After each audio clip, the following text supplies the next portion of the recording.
Admiral Jake Morrison stood on the bridge of his ship, the ESS Defiance. Through the large windows he could see hundreds of human ships floating in space around Earth. All of them were ready to leave their home planet behind. Jake felt a heavy weight in his chest as he thought about what they were doing. 3 months ago, the Galactic Council had sent an urgent message to Earth. The message was scary and desperate. It talked about terrible aliens called the Xerion Swarm. These aliens were like hungry bugs that ate everything in their path. They had already destroyed 12 star systems. Billions of beings were dead. The Council needed help. They said humanity was their last hope. Jake remembered sitting in the meeting room on Earth when the alien ambassadors explained the situation. Ambassador Veltar from the planet Altair had spoken with his strange voice that the computers turned into English. Admiral Morrison, Veltar, had said, "Your species is young but strong. Your ships are fast. Your soldiers are brave. Without Earth's help, the galaxy will fall to the swarm." Jake had looked around the room at the other human leaders. General Kate Sullivan was there, along with Dr. Sam Carter and many others. They all knew this was the biggest decision in human history. Earth had only been part of the galactic community for 50 years. Now they were being asked to save it. "How many ships do you need?" Jake had asked. "All of them," Veltar replied without hesitation. "This is not a small war. This is a fight for survival. Earth must send everything it has." That meeting felt like a lifetime ago. Now Jake watched as Captain Lisa Harper walked toward him. She carried a tablet with the final reports. Lisa had been his second in command for 10 years. She was smart and tough, and Jake trusted her completely. "All 700 ships are ready, Admiral," Lisa said. "The Council says this will only take 6 months. We should be home by Christmas." Jake nodded but did not feel good about it.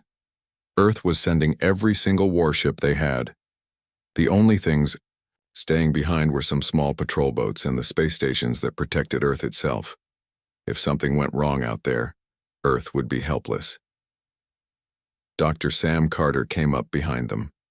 Sam was Earth's best expert on alien life. The Council had asked for him personally to come on this mission. He looked worried as he held his research files. "Admiral, I have been reading the reports about these Xerion aliens," Sam said. "Something does not make sense. The way they attack, the way they move, it is different from what the Council told us before." "What do you mean?" Jake asked. Sam shook his head. "I'm not sure yet. But these creatures are supposed to be mindless killers. The reports show they are much smarter than that. They plan their attacks, they use strategy. It is like they are learning." Jake felt that heavy feeling in his chest get worse. "Do you think the Council is lying to us?" "I do not know," Sam said. "Maybe they are just scared and not thinking clearly. Or maybe they do not understand these aliens as well as they think." Lisa looked at both men. "It is too late to change our minds now. Every ship in the fleet is loaded and ready. The whole galaxy is counting on us." Jake walked to the big window again. Earth looked so beautiful from here, blue and white and green, hanging in the black of space like a precious jewel. It was hard to believe that somewhere out there terrible aliens were destroying worlds just like this one. Colonel Rick Hayes came onto the bridge. Rick was in charge of all the soldiers on the ships. He was a big man with scars on his face from old battles. "Admiral, my Marines are ready. We have been training for this fight for months. Whatever these Xerion things are, we will stop them." "I know you will, Rick," Jake said. "I just wish we did not have to take every ship from Earth to do it." "The Council knows what they are doing," Rick said. "They have been fighting wars in space for thousands of years. We have only been out here for 50 years. We have to trust them." Lieutenant Ben Rodriguez called out from his station. "Admiral, the hyperspace gate is opening. The Council navigation computers are sending us the route to the battle zone." Jake looked at the swirling blue light that appeared in front of the fleet. It was like a doorway to another part of the galaxy. Once they went through it, they would be weeks away from Earth, even at the fastest speed. "All ships report ready, Admiral," Lisa said. Jake took a deep breath. He thought about his wife and daughter back on Earth. He thought about the billions of people who were counting on this fleet to protect them. He thought about the alien ambassadors who had looked so desperate when they asked for help. "Take us through," Jake ordered. The ESS Defiance moved forward, leading the entire human fleet toward the hyperspace gate. Behind them came 699 other ships, carrying the best soldiers and weapons that Earth could build. As they entered the swirling light, Jake felt like they were diving into the unknown. None of them knew that they were flying straight into a trap that had been planned for months. The Council had not told them the whole truth about the Xerian swarm. More importantly, they had not told them the real reason why they wanted Earth's fleet so far from home. As the last human ship disappeared into hyperspace, Earth was left with almost no protection at all. And in the darkness between the stars, other ships were already moving toward the blue planet that Jake Morrison loved so much. 6 months had passed since the human fleet left Earth. Admiral Jake Morrison stood on his bridge, tired and worn from the long war against the Xerian swarm. His ships had fought battle after battle in distant star systems. Many good people had died, but they had finally won. The last of the Xerian aliens was destroyed just 2 days ago. Now they were heading to the meeting point where the Council had told them to come. Jake expected to see grateful alien ships waiting to thank them. Instead, his heart turned cold when they came out of hyperspace. Thousands of alien warships waited for them in perfect battle formation. These were not Xerion ships.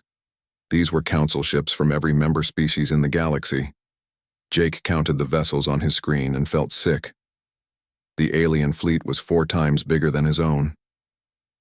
"Admiral," Captain Lisa Harper said in a quiet voice, "those are Altarian ships, Zalarian cruisers, Mordian battle platforms. The entire Council fleet is here."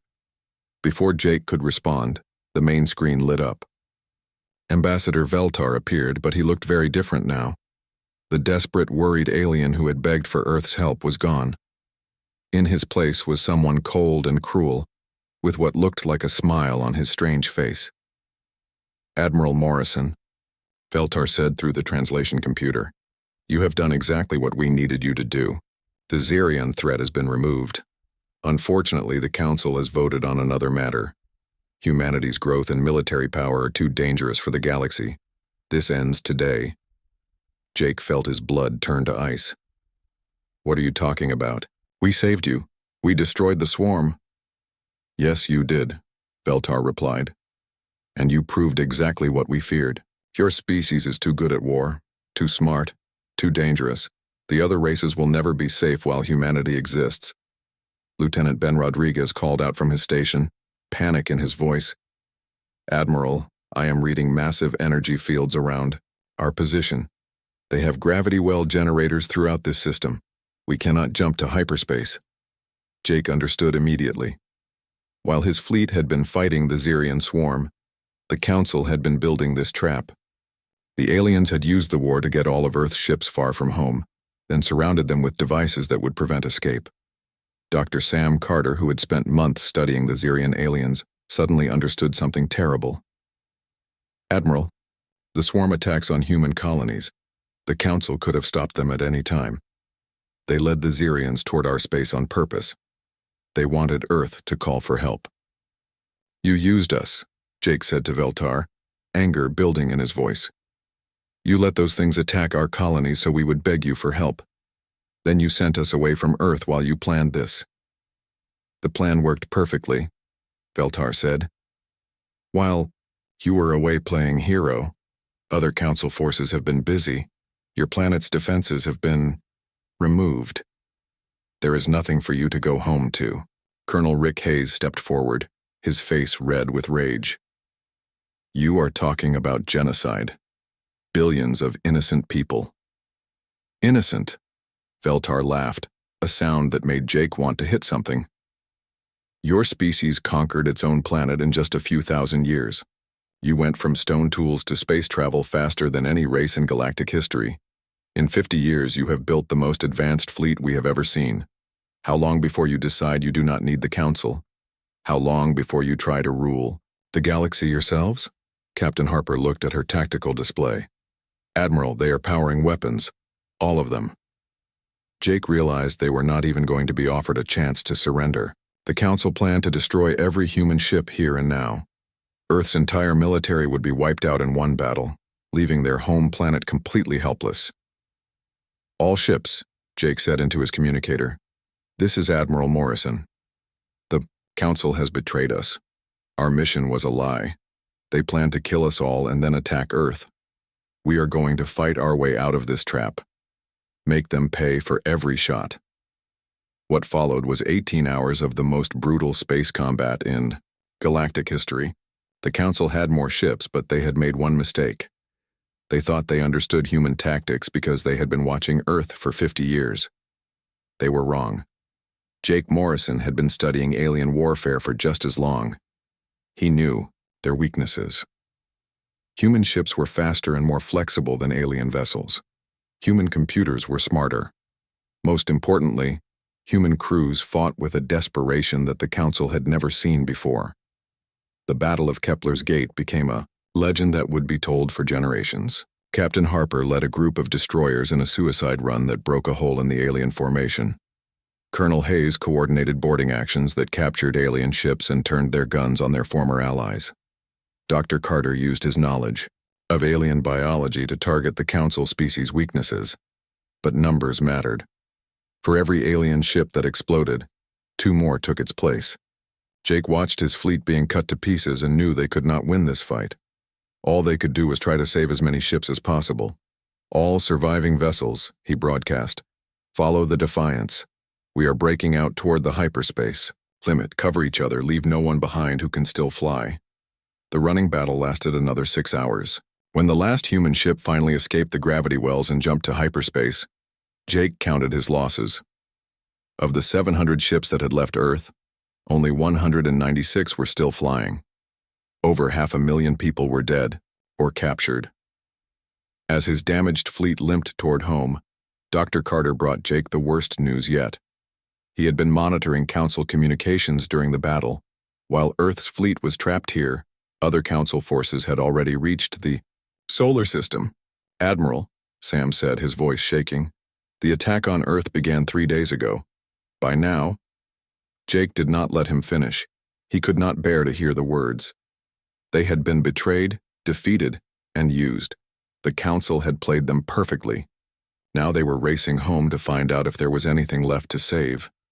In the darkness of space, the survivors of Earth's great fleet flew toward home, knowing they would find only death and ashes waiting for them. The journey home to Earth took 3 months. The human fleet was broken and hurt. Many ships barely flew at all. Admiral Jake Morrison spent those long weeks thinking about what they would find when they reached the solar system. In his heart, he already knew it would be bad. When they finally came out of hyperspace near Jupiter, Jake felt his world collapse. The great space stations that had protected Earth were gone. In their place were clouds of twisted metal and debris floating in the darkness. The orbital defense platforms that should have been shining with lights were dark and dead. Commander Alex Turner was flying ahead of the main fleet in a small scout ship. His voice came over the radio, and Jake could hear the shock and pain in every word. "Admiral, I am reading massive radiation from Earth's surface. The major cities are gone. New York, London, Tokyo, Moscow. They are all just craters now. I am detecting antimatter signatures. The Council did not just attack Earth. They tried to kill everyone on it." Jake closed his eyes and tried not to think about his wife and daughter. They had lived in Denver. Was Denver gone too? He could not bring himself to ask. Captain Lisa Harper took charge of organizing the rescue teams. What was left of the human fleet spread out across the solar system, looking for any signs of life. What they found was worse than their darkest fears. The Council attack had been planned perfectly. While Earth's fleet was far away fighting the fake war against the Xerian swarm, Council agents who had been hiding on Earth for years suddenly came out into the open. They had taken control of military bases, communication centers, and defense systems. When the Council fleet arrived in Earth's orbit, humanity's own weapons were turned against them. Dr. Sam Carter worked with the other scientists to understand what had happened. They found records in the ruins of military bases that told the horrible story. The attack had lasted only 18 hours. Billions of people had died in the first day. From the wreckage of an underground command center in Colorado, They recovered the final message from General Kate Sullivan. Her face appeared on their screens, bloody and desperate. "This is General Sullivan," she said in the recording. The council ships appeared over every major city at the same time. Our own security forces turned their guns on us. They had agents everywhere. This was not a war, this was planned murder. To any human forces who find this message, they killed everyone. Make them pay for what they have done. Jake played that message over and over. Kate Sullivan had been a good friend. She had children too. Now she was dead, and her children were dead, and billions of others were dead because the Council had been afraid of what humanity might become. In the asteroid belt between Mars and Jupiter, they found small groups of miners and researchers who had managed to hide from the Council patrols. Paul Martinez was the leader of the biggest group of survivors. He had been working on a mining station when the attack began. "They came so fast," Paul told Jake when they met. "One day everything was normal. The next day, our own police were shooting civilians in the streets. The Council had been planning this for years. They had people everywhere, in our government, in our military, even in our schools." Paul showed Jake the recordings his people had made. Council ships hanging over Earth like vultures, firing antimatter bombs into crowded cities. Human soldiers with blank eyes following orders from alien controllers. Children running and screaming as their homes burned around them. "How many survivors are there?" Jake asked. "Maybe a few million scattered across the outer colonies and space stations," Paul said. "Out of 8 billion people. They almost succeeded in wiping us out completely." Jake felt something cold and hard grow in his chest. It was not sadness anymore. It was not even anger. It was something much more dangerous. It was the absolute certainty that the Council would pay for what they had done. He flew down to Earth in a small shuttle to see the destruction for himself. The blue and green planet he remembered was now brown and gray. The oceans were poisoned. The atmosphere burned his throat. In the ruins of what had been Denver, he found the crater where his house used to stand. Standing there in the radioactive dust, Jake made a decision that would change the galaxy forever. The Council had betrayed humanity's trust. They had used Earth's desire to help others as a weapon against them. They had murdered billions of innocent people because they were afraid of what humans might do someday. The Council had been right to fear humanity. But they had made one terrible mistake. They had not finished the job. Captain Harper found him there in the ruins. She did not say anything. She just stood beside him and looked at the dead city. "Lisa," Jake said finally, "how many ships do we have left?" 196 that can still fight, maybe another 50 that can be repaired. "And how many people?" "About 400,000, counting the survivors we picked up." Jake nodded slowly. 400,000 humans against a galaxy of trillions of aliens. The Council probably thought the threat was over. They probably thought the few survivors would just hide somewhere and eventually die out. They were wrong. "Send a message to all ships," Jake said. "We are not the Earth Defense Force anymore. We are not part of any government or any council. From now on, we are something new. We are the Ghost Fleet." "What are our orders, Admiral?" Lisa asked. Jake looked at the dead city one more time. Somewhere under all that radioactive rubble were the bodies of his wife and daughter. Somewhere in similar ruins across the galaxy were the remains of billions of other innocent people who had died because the Council feared what humanity might become. "Our orders are simple," Jake said. "The Council wanted to see what humans are capable of when we stop playing by their rules. They are about to find out." As the Ghost Fleet gathered in the darkness beyond Earth's orbit, Jake Morrison began planning something that had never been attempted in galactic history. The Council thought they had won. They thought humanity was finished. They had no idea what was coming for them. 1 year had passed since the Ghost Fleet found Earth in ruins. In that time, Admiral Jake Morrison and his ships had become the most feared force in the galaxy. They struck without warning at Council installations across hundreds of star systems. No alien world felt safe anymore. The humans had learned to fight dirty. They were no longer the noble defenders who had left Earth to save the galaxy. They were something much more dangerous now. They were survivors with nothing left to lose. Captain Lisa Harper commanded her own battle group now. She had become an expert at hit-and-run attacks that left Council forces confused and terrified. Her ships would appear from hyperspace, destroy their targets, and vanish before enemy reinforcements could arrive. Target destroyed, Lisa reported as another Council supply depot exploded behind her fleeing ships. That is the third one this week. The Zellarians are starting to panic. Jake smiled grimly from his command ship. The Zellarians had been among the worst betrayers.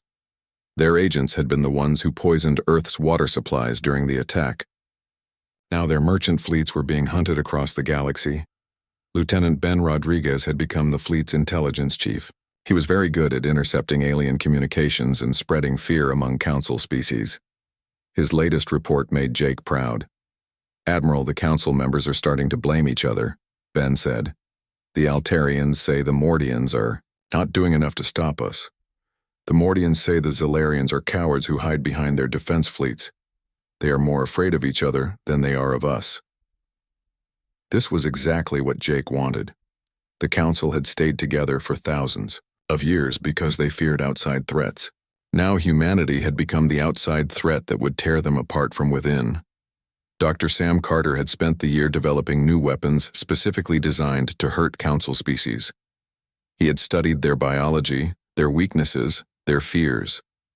What he created was worse than anything the galaxy had ever seen. "The virus is ready," Sam told Jake as they prepared for their next major attack. "It targets the Altarian respiratory system, harmless to every other species, but 100% fatal to them. It spreads through the air. Once we release it on their homeworld, every Altarian on the planet will be dead within a week." Jake felt a moment of doubt. This was genocide, pure and simple. But then he remembered the recordings from Earth. He remembered the billions of dead humans. He remembered his wife and daughter buried under radioactive rubble. "Do it," he said. The attack on Altair Prime was the turning point. In the war, Colonel Rick Hayes led the ground assault that captured the planet's capital city. His Marines fought like demons, driven by memories of their destroyed homeworld. But the real weapon was Dr. Carter's virus.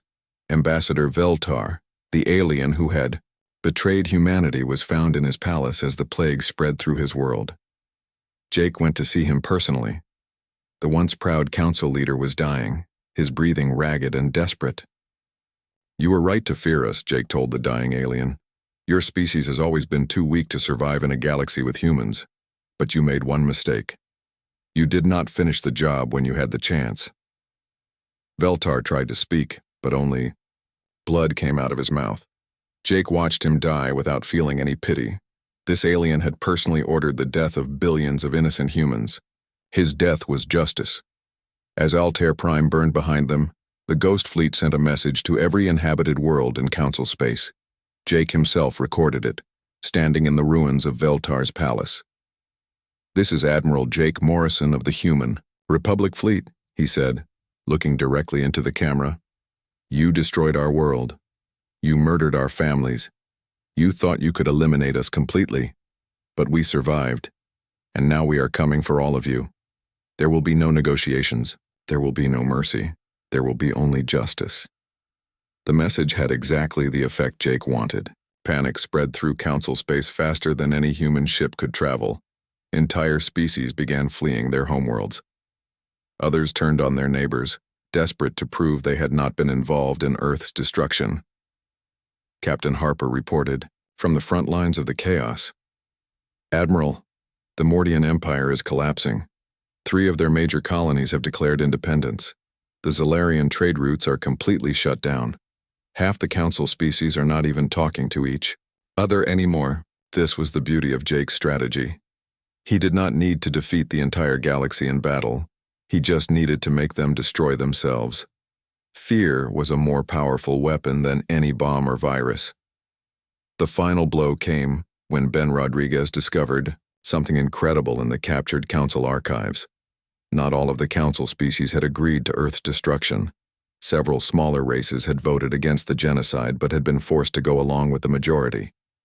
"Admiral," Ben said, excitedly, "the Catherian Republic actually tried to warn Earth about the attack. Their message was intercepted by Altarian agents before it could reach us. The Cytherians have been secretly helping human survivors this whole time. Jake saw an opportunity. If some council species could be turned into allies, the war would end much faster. But trust would be hard. These aliens had stood by and watched while Earth burned. The meeting with Cytherian representatives took place on a neutral space station. Jake came with only a small escort, showing he was willing to take risks for peace. The lead Cytherian diplomat was a small bird-like creature named Zektar. "Admiral Morrison," Zektar said through his translator, "my people are deeply sorry for what happened to your world. We tried to stop it, but we were not strong enough to stand against the other council races." "Why should I believe you?" Jake asked. "Your people were part of the council when they voted to commit genocide." Zektar showed Jake recordings from the council chambers. The small Cytherian delegation had indeed voted against the attack on Earth. They had even tried to send a warning, just as Ben had discovered. "We offer you our full support," Zektar said. "Our shipyards, our technology, our knowledge of council weaknesses. Help us rebuild the galaxy without the species that betrayed you." Jake thought about it carefully. He could continue the war until every council species was extinct, but that would take decades and cost millions more lives. Or he could start building something new from the ashes of the old system. "All right," Jake said finally. "But understand this. Humanity will never again put our trust in alien promises. This time, we will be the ones making the rules. Any species that wants to survive in our galaxy will follow human law." As Jake shook hands with the alien diplomat, he realized the war was almost over, not because humanity had been defeated, but because they had won so completely that the enemy no longer existed. The council was broken. Earth's betrayers were dead or scattered. Now came the hard part, building a new galactic order with humanity at its center. An order where no alien race would ever again be strong enough to threaten human survival. 2 years after the Battle of Altair Prime, Admiral Jake Morrison stood on the bridge of his new flagship, the ESS Retribution. The ship was twice the size of his old vessel, built with technology taken from defeated council worlds. Through the massive windows, he could see the capital planet of what had once been council space. The galaxy looked very different now. Where once there had been hundreds of independent alien civilizations, there was now the Human Galactic Authority. Jake was no longer just an admiral. He was the supreme commander of all human forces and the final authority on all matters affecting human security. Captain Lisa Harper, now Admiral Harper, commanded the Second Fleet from her own massive flagship. Her voice came through the communication system with the daily report. "All remaining council holdouts have surrendered, Jake," she said. "The last Mordian battle fleet gave up this morning. The Zarian swarm has been completely eliminated using our new biological weapons. Former council space is now officially under human control." Jake nodded with satisfaction. The transformation had been swift and brutal, exactly as he had planned. The alien species that had participated in Earth's destruction were now extinct, or living as refugees on poor worlds at the edge of the galaxy. Those that had opposed the council's decision or remained neutral were allowed to keep their civilizations but under strict human oversight. Dr. Sam Carter, now director of xenobiological research for the Human Galactic Authority, had overseen the development of weapons that made sure no alien race would ever again pose a threat to humanity. Each species had been studied, catalogued, and assigned a threat level. Those rated as dangerous had been eliminated. The rest lived under constant watch. "The galaxy is finally safe," Sam reported from his laboratory complex on New Geneva Station. "Every major alien military has been disbanded. Their weapons have been destroyed or taken by our forces. No non-human species has the ability to build warships anymore." Commander Alex Turner, now governor of the rebuilt Sol system, was overseeing the construction of New Earth around the star Proxima Centauri. The new human homeworld was a fortress planet, protected by defense systems that made Earth's old protections look like toys. "New Earth will be ready for full colonization next year," Alex reported. "The planetary defenses are already operational. Nothing will ever threaten the human homeworld again." Jake walked through the corridors of his ship, past The memorial walls that listed every human who had died in the Council's betrayal. 8 billion names covered the walls in tiny print. His wife's name was there. His daughter's name was there. He stopped to touch their names as he did every day. The price of victory had been terrible, but necessary. Humanity had learned that they could not trust aliens to keep their promises. They had learned that being peaceful and helpful only made them targets for jealous and fearful enemies. Most importantly, they had learned that sometimes the only way to ensure peace was to be so powerful that no one dared to challenge them. Lieutenant Ben Rodriguez, now Director of Galactic Intelligence, brought Jake the final reports from across human space. The numbers were impressive. Over 4,000 former Council worlds now flew human flags. Trillions of aliens lived under human law. The galaxy's economy was controlled by human corporations. The integration is going smoothly, Ben reported. The alien populations are adapting to human rule. Crime rates are down, production is up. Most species seem to prefer our system to the old Council chaos. This was not entirely surprising. The Galactic Council had been corrupt and inefficient. They had spent more time arguing among themselves than actually governing. Human administration was strict but fair. Aliens who followed human law were protected and allowed to prosper. Those who caused trouble simply disappeared. Jake made his way to his private office located in what had once been the Council's supreme chamber. The room had been redesigned to honor human values rather than alien traditions.